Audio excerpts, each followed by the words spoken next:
በዛሬው ድክ በሀገራችን ውስጥ ካሉ አዲስ ወጣት ስራ ፈጣሪዎች መካከል የመዝናኛ ማዕከልን ለታዳጊዎች ለትልልቅ ሰዎች በማዘጋጀት ከሚሰራ አንድ ወጣት ጋር ቆይታ ይኖረኛል። አዲስ ግን አይደለም ለድክ ከ3 ዓመት በፊት አቡሼን እናንተ ከሰፈር ልጅነትን በበለጠ የድሮ ጓደኛ ነን። መጀመሪያ እንኳን ደህና መጣ። እዚህ አልነበርክም፣ አሜሪካ ነበርክ አይደለ? ይሄ ሁለተኛ ቅርንጫፍን ከፍተሃል። በጣም ደስ ብሎኛል። ኮንግራቹሌሽንስ ብሮዬ። አይ አቡሼ እንዴት ነው ዶጮ አድጎ እንዲህ ሰፊ ቦታ ከቦራም ወጥቶ ሌላ ቦታ ገብቷል? ጉዞውን እስቲ አስረዳኝ። ኦኬ፣ አሁን ያለንበት ቦታ 22 ጎላጉል የሚባለው ቦታ ነው እና ይሄኛው ደግሞ ሞር እድሜያቸው ከ18 ዓመት በሆኑ ያው እንደምታየው ቢሊያርድ ፑል ቴብሎችን ማዳርገንበታል። ቲሸርቶችን መስራት ጀምረናል እና ሌላም ካፍቴሪያ ከፊት ለፊት አለን እና ሞር ወደ ከ18 ዓመት በላይ ለሆኑት ልጆች ሃንጋውት ስፓት እስከሚናይ ድረስም አርብና ቅዳሜ ትምህርት በሌለ ሰዓት እና እስከ ከ10 ሰዓት በኋላ ነው ሞር እንትን ከፍተው ከሰኞ እስከ ዓርብ ተማሪዎችን እንትላለ ማለት ቅዳሜና እሑድ ግን በደንብ ኦል ዴይ ነው የሚሆነው። በጣም አሪፍ። እንግዲህ አሁን አንዳንዴ እንደዚህ አይነት ነገሮችን ኢንተግሬት አድርገህ ለመስራት የሚከብድ ነገር ይኖራል። ዶጮም በደንብ ስለምታውቀው ሮለር ስኬቲንግ ምን ያስፈልገዋል፣ እንዴ ፕሮሞት ላድርገው የሚለውን ነገር ታስባለህ። እንዲህ ደግሞ የተለያዩ አይነት ቢዝነስ ዩኒቶችን ደግሞ አንድ ላይ አድርገህ ለመስራት ትንሽ ማሰብ ይፈልጋል። እነዚህን የመረጥካቸውን ነገሮች እንዴት መረጥክ? ፑሉንም የቲሸርቱንም? ቲሸርቱን ብዙ ዓመት ሰራው የኖርኩት ነገር ስለነበር በዛው ለመቀጠል ነው። ፑሉ ደግሞ ከተማ ውስጥ አሁን ብዙ ቦታ የፑል የእግር ኳስ ቦታም ስለሌለ መጫወቻ ፑል ነው የሚጫወተው። ስለዚህ እሱን ስላየሁት ያው ወደ ፑሉ አዞ እንትን አልኩኝ። እስቲ ስታሳድግ እንደው ካፒታልም ትንሽ ቆነጠጠ ወይስ? አዎ በጣም ያልወጣ ጫማዎች አሉኝ እስካሁን ጉምሩክ ወደ 3-4 ወር የሆናቸው ጫማዎች በስህተት በቃ ስልካቸው ትንሽ የወረቀት ሚስቴክ በስም በመሳሳት ምክንያት ወደ 58 የሚሆኑ ጫማዎች አሉ እዛ። እነዚህ ጫማዎችን ለማስመጣት አንተ ከዛ ነው የምታስመጣው? እንደው እዚህ ለመስራት አታስብም አቡሽ? አሁን እስቲ ከእግዚአብሔር ጋር ወደፊት እያሰብሽ ነው? ለምን እኔ ባለፈውም ስናወራ የነበረው ቴክኖሎጂውን ታውቀዋለህ፣ ፋብሪኩን ምን እንደሚያስፈልግ ታመጣለህ። እንደ ግብርም ደግሞ ስታስበው ያው ያን ያህል ቀረጥ አትቀረጥም። በፓርቶች አመት እዚህ አሴምብል ብታደርገው። እሱን አሁን የጫማውን ከስሩ እንትን አለ አሁን እቺኛዋ ፓርቷ እቺኛዋ ነች የምትከብደው ፓርት። እቺኛውን አሁን አንድ አሰርቻለሁ ሳምፕል እዚህ ሀገር ባለ የጫማ ፋብሪካ እና ጥሩ ነው እንትን የወጣው። ይሄኛው ለምን እኔ ሴፍቲ ጫማዎች ሲሰሩ ያላቸው አይነት ነገር አለ አይደል? እዚህ ሀገር ላይ የሚሰሩ ሴፍቲ ጫማዎች አሉ። ይሄንን ሞልድ ነው ማስመጣት የሚከብደው። ነች አሁን የከበደች አይደለ? ወይ ደግሞ እዚህ ሀገር ያሉ ብረት የሚሰሩ ሰዎች አሉ አይደለ? በዛ ማድረግ እሱ ጋር እንደሆነ ወይንም እነዚህን እዚህ ካሰራቸው እነዚህን በፓርት ብቻ አስመጥተህም መገጣጠም አሰምብሊ ማድረግ ይችላል። ፕሮግራም እያዩ ያሉ እንደዚህ መስራት የሚችሉ ካሉ በጣም አሪፍ ያደረጉን። ይሄንን ፕላስቲክ ነው አይደል? ይሄኛው ፕላስቲክ ነው። እንዲጎማቸው እንትን አለ። እነዚህ ኩሽኔቶች ናቸው። በጣም አሪፍ ነው። ጉግል ላይ ያለ እንትናችን እዛ ላይ ጫማዎቹ እንትን ስላሉ እንዳይቶ መስራት የሚችል ያለ ሰው ካለ እንግዲህ ዶጮ ሮለር ስኬቲንግ የቢዝነስ ፓርትነርሺፕም እዛው እየጠየቀ ነው። መስራት ከቻላችሁ 3 ዓመት እንግዲህ እዛ ነበርክ እዚህ ነበርክ እየተመላለስክ ነው እየሰራ ያለው ዶጮ ሮለር ስኬቲንግ። እስቲ እንዴት እያደገ ነው? በጣም አሪፍ ሆኗል።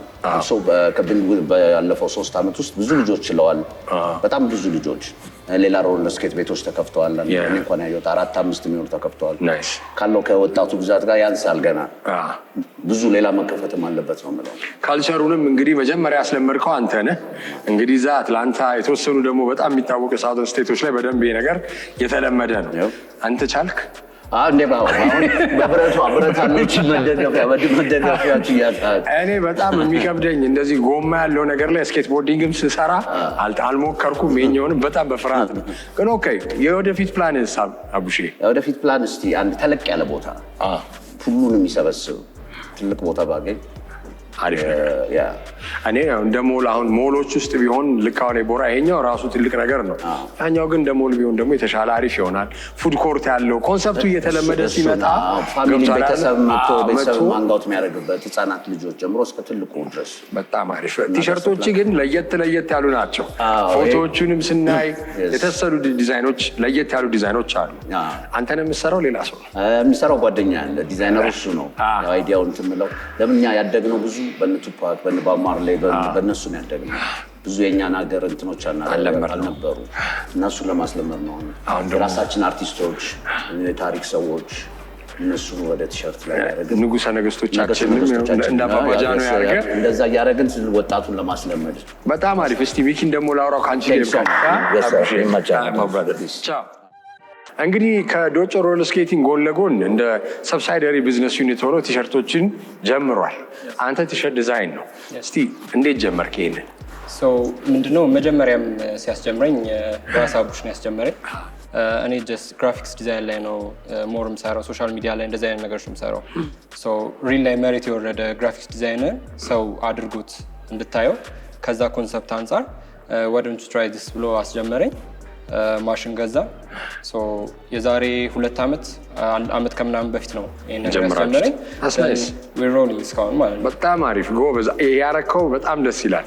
አንተ የሰራው ነው ወይስ አንድ የሆነ ፊልም ካራክተር ነው? ትዝ ካለኝ እነዚህ አሁን ምን አለ መሰለህ ቲሸርት ላይ ሲሆን ወጣቱንም ልጆቹንም ምናምን በደንብ ለመያዝ ነው እኛ ሀሳባችን እና እኛ ብቻ ዲዛይን ያደረግነው ሳይሆን እኛን ላንሰራቸው የምንችላቸው ማናገኛቸው ቲሸርቶች ይኖራሉ። this is an art ከፒንትረስት ላይ ያገኘ ነው። ግን ቢሆንም ኦንላይን የምናገኛቸው ሰው ደስ ሊለው የሚችል ሲያደርገው የራሱን ሀሳብ ሪፍሌክት የሚያደርግለት ነገር እንደዚህ አይነት ነገሮችን ነው እንትን የምንለው እና ታያቸዋላችሁ እናንተም አሁን ሊገኙ የማይችሉ ብለን የምታስባቸው አሁን እዛ ጋር የጂጂ አለ የድሮ ፎቶች የእነ አባባ ተስፋዬ አሁን ልጅነታችንን ያሳለፍንበት እንደዛ እኔ እንኳን እንዳትማሽ ትልቅ ሰው አይደለሁኝ አንተ ነህ ልትለኝ ነው አይደል? ግን ያው ልጆች ማለት ተለቅ ያሉ ሰዎች ያው ሀሳባቸውን ሊገልጹበት የሚችል ነገር በጣም አሪፍ። አንድ ሰው መጥቶ ደግሞ እኔ ይሄንን ዲዛይን እፈልጋለሁ፣ ያው ታቱ ልክ እንደ ታቱ ብናስበው ይሄንን ዲዛይን እፈልጋለሁ ቢልስ ምን ያህል ኦፕን ነህ? ይሄንን ቲሸርት እንደዚህ ስፔሻል ኦርደሮች ስታደርግ? we're very open። ዋና ኮንሰፕታችን ምንድነው? እዚህ ለጨዋታ የሚመጡ ልጆች አሉ፣ ሮለር ስኬት እንደን ፑል አለን። ዋናው ሀሳባችን ልጆቹ እንዲንቀሳቀሱ ነው። አሁን ስልክ ላይ ነው ብዙ ሰው ያለው ምናምንና ከዛ ወጥተው በደንብ እንቅስቃሴ ላይ እንዲሆኑ ነው። ደግሞ ሮለር ስኬት በጣም አሪፍ ያንቀሳቅሳል። እንዳይሰለቻቸው ወደ ፑል ይሄዳሉ፣ ፑል ይጫወታሉ። ደን ራሳቸውን ሪፍሌክት እንዲያደርጉ የሚፈልጉትን ስታይል አሁን በርዝዴዎች ልናከብር እንችላለን። እዚህ ሜሞሬብል የሆነ ፎቶች ምናምን ስተን እዚሁ ማሽኖች አሉ። ዲቲኤፍ ማሽን ይኖራል። ሌላ ስቶር አለን። እዚህ መጫወቻ ቦታ ስለሆነ እዚህ ማስቀመጡ ለልጆቹ ጥሩ ስለማይሆን እዚሁ ቅርብ ስቶር አለን። ከዛ ፕሬስ አድርገን እዚሁ እናመጣዋለን ማለት ፕሬስ እዚሁ እያዩት እናደርገዋለን። ግን ፕሪንቲንግ ፕሮሰሱ ስቶር ስላለን እዚሁ እዛ ነው። ዋጋ እንዴት ነው? ጥሩ ነው? ፌር ነው። ምክንያቱም አሁን ላይ ቲሸርቶች ምናምን ታያለህ ሱቆች ላይ ምናምን እስከ 1,000 ፕላስ ነው የምታገኘው። እዚህ ግን ተመጣጣኝ በሆነ ዋጋ ሜሞሬብል የሆነ ቲሸርቶችን ማግኘት ይችላሉ ከኛ ማለት ነው። በጣም አሪፍ። እንግዲህ ወደፊት በደንብ አድርጎ እንደምናገኘው እርግጠኛ ነኝ። ቴንክ ዩ ማይ ብራዘር። መነሻዬ ላይ እንዳልኩት እንግዲህ ቴክኖሎጂ የምናደርገውን ነገር ሁሉ ቀይሯል። ኢቨን እንደዚህ ተቀምጬ እንኳን የምቀረጽበት ካሜራ አሁን ሶኒ አልፋ FX3 ቢሆን ከዚህ 5 ዓመት 10 ዓመት በፊት ቢሆን ኖሮ JVC እና የተለያዩ አይነት ካሜራዎች ነበር የሚሆነው። አሁን ግን ቴክኖሎጂ እያደገ መጥቶ የተለያዩ አይነት አዳዲስ ግኝቶችንም ይዞ መጥቷል። ኤአይም እንግዲህ ምጣኔ ሀብትን በመቀየር ብቻ ሳይሆን የተለያዩ አይነት ዘርፎችን በተሻለ መንገድ ለዜጎች አገልግሎትን መስጠት የሚያስችልም ቱል ወይንም መሳሪያ ሆኗል።